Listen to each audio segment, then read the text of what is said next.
جب اس نے سب کچھ چھین لیا تو میں کہا کرتا تھا کہ میں ہی کیوں، اور مجھے لگتا تھا کہ وہ اس بات کا جواب مجھے زندگی بھر نہیں دے گا، اور میں یوں ہی ساری زندگی اس سوال کے پیچھے بھاگتے بھاگتے تھک جاؤں گا۔ میں تو بھول ہی گیا تھا کہ سوال ہی تو اس کا جواب ہوتا ہے۔ پھر جب اس نے ہر شے سے نواز دیا تو مجھے حیرانگی ہونے لگی کہ میں تو اس قابل نہیں تھا۔ پھر میں نے سوال کیا، میں ہی کیوں؟ پتہ ہے اس نے مجھے میرے پہلے سوال کا جواب دے دیا، ڈھیروں نعمتیں عطا کر کے، مگر اس نے میرے اس سوال کا جواب نہیں دیا کہ یہ سب نعمتیں میرے لیے ہی کیوں۔ اب میں اس سوال کا جواب ڈھونڈنے کے لیے تمام عمر سجدے میں پڑا رہوں گا۔ شکر کے سجدے۔ کچھ سوالوں کے جواب نہ دے کر وہ کتنا بہتر کرتا ہے، اور کچھ راتیں وہ نیند سے خالی رکھتا ہی اس لیے ہے تاکہ اس کا بندہ اس سے باتیں کرے۔ جب کوئی اس سے نہیں مانگتا تب اس کا بندہ اس سے مانگے، اور پھر جو کسی کو بھی نہیں ملا وہ تمہیں عطا کر دیا جائے۔ سنو، اگر تمہارے لیے کوئی چیز بہترین ہے تو وہ تم تک پہنچا دی جائے گی، اور اگر تمہارے لیے بہتر نہیں ہے تو آ کر بھی چلی جائے گی۔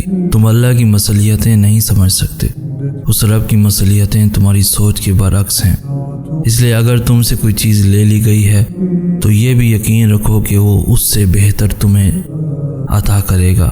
تم بس ہر حال میں اس کا شکر ادا کرتے رہو اور اپنے نصیب کی بہتری مانگا کرو، کیونکہ بے شک وہی بہتر جاننے والا ہے۔ اللہ رب العزت تم سے جتنی محبت کرتا ہے وہ تمہیں اتنا ہی آزماتا ہے۔ وہ تمہاری من پسند چیز کو تم سے دور کر کے تمہیں خود تک لاتا ہے۔ وہ تمہارے حالات سے ناواقف نہیں ہے۔ وہ جانتا ہے کون سا دکھ تم نے آنسوؤں میں بہا دیا اور کون سے دکھ کو خود میں ضبط کر لیا۔ اس نے دیکھا ہے تمہارے دل کا ہزاروں ٹکڑوں میں ٹوٹ کر بکھر جانا۔ وہ بھولا نہیں ہے تمہارے اذیت ناک طویل سجدوں کی کیفیت کو۔ وہ تمہاری تمام بے سکون راتوں کا گواہ ہے، اور اس نے تمہاری ان بے شمار دعاؤں کا بھی حساب کر رکھا ہے جو تم نے اس کے سوا کسی سے نہیں کہی۔ وہ تمہیں برے وقت سے اس لیے گزارتا ہے تاکہ تم اپنے اچھے وقت میں اسے یاد رکھو۔ اللہ رب العزت تمہارے ساتھ ہے اور وہ ہمیشہ تمہارے ساتھ رہے گا۔ وسیلے وہاں سے نہیں بن سکے جہاں سے تم نے سوچ رکھا تھا، تو یقین رکھو کہ وسیلے اب وہاں سے بنیں گے جہاں سے کوئی بھی تصور نہیں کر سکتا۔ ہر شخص کا اللہ پاک سے الگ رشتہ ہوتا ہے۔ اللہ سے اپنے رشتے کو محسوس کریں، اس پہ یقین رکھیں، اتنا کامل یقین کہ اس سے اپنی ہر بات منوا سکیں۔ یقین کریں اللہ کی محبت کے علاوہ کسی محبت میں سکون نہیں ہے، اس کے علاوہ کوئی اچھا دوست بھی تو نہیں ہے۔ یاد رکھیں اللہ نوازنے سے پہلے آپ کا اللہ پر یقین آزماتا ہے۔ جو اس یقین کی آزمائش سے فتح یاب ہوتا ہے، پھر اللہ کی نوازشیں اور عنایتیں آپ کے نصیب کا حصہ بننے کے لیے وقت قبولیت کی منتظر رہتی ہیں۔ اللہ سے مانگتے رہو، کیونکہ جو اللہ سے مانگنا نہیں چھوڑتے، اللہ ان کے لیے ان کی چاہ میں بہتری کی گنجائش نکال دیتا ہے، اور ساری بات بس اللہ کی رضا کی ہی تو ہوتی ہے۔ پھر چیزیں ہوں یا لوگ، کھوئے ہوئے سب واپس مل جاتے ہیں۔ کبھی کبھار زندگی میں ایسا موڑ آتا ہے جہاں ہم سبھی سوچتے ہیں کہ اب ہم خود کو بدل نہیں سکتے، اور پھر لوگ بھی ہمیں ڈرانے لگتے ہیں یہ کہہ کر کہ اب تو بہت دیر ہو گئی، اب تو اللہ معاف نہیں کرے گا۔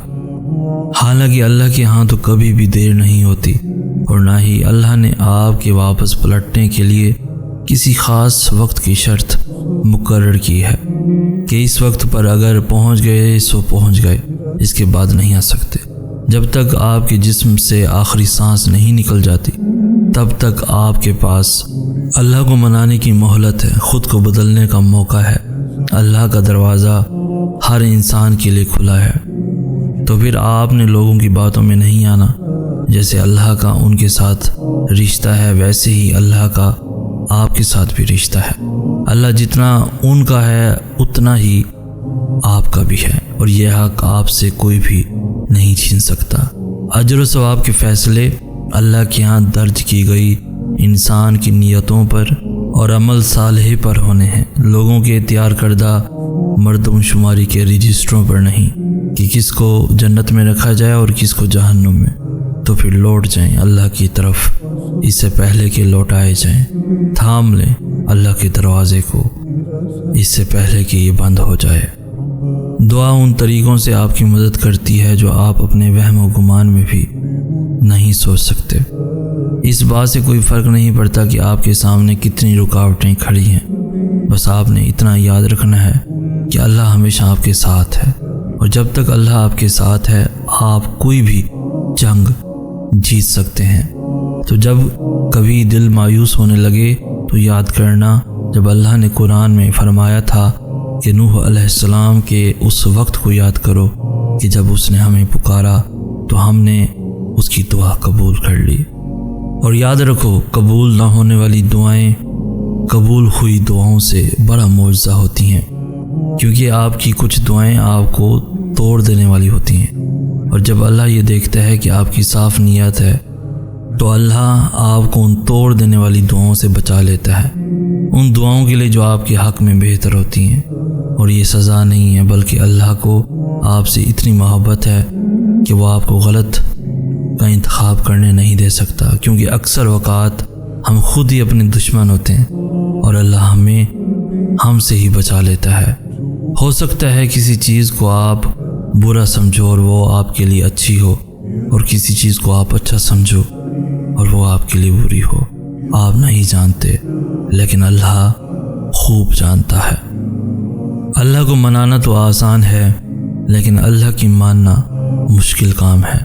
اس لیے اللہ کبھی کبھار ہمیں زندگی کے اس موڑ پر لا کھڑا کرتا ہے جہاں ہمارے پاس کوئی بھی آپشن نہیں بچتا، پھر ہمیں اللہ کی ماننی پڑتی ہے۔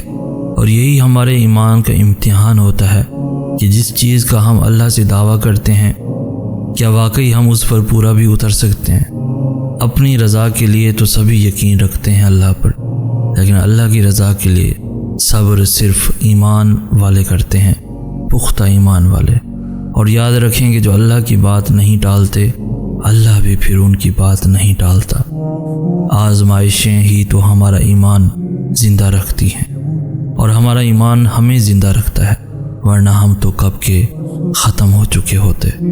ہر محرومی آپ کا امتحان ہے، اور امتحان میں پاس وہی ہوتا ہے جو استاد کو راضی کرنے میں کامیاب ہو جاتا ہے۔ تو آپ بھی راضی کر لیں اپنے نگران کو، اپنے اللہ کو۔